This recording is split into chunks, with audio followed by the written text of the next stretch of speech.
yo soy Elder Helguera y quiero comentaros un poco más de la lealtad. ¿Sí? La facultad de ser leal al poder no mentir a ninguna persona y al no engañar, ¿no?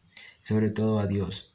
Al poder ser leal a Dios vamos a cumplir los mandamientos y no buscar tergiversar ni cambiar ninguno de ellos. Al ser leal vamos a buscar siempre la rectitud y amar a las personas y darle a tal persona lo que corresponda, según su facultad y según lo que necesite. La lealtad busca siempre el tener a la mano el conocimiento adecuado, ¿no? Y no servir, ¿no?, a dos diferentes personas. Por ejemplo, en las escrituras hablan, ¿no?, de no servir a dos dioses, porque aborrecerás a uno y amarás al otro.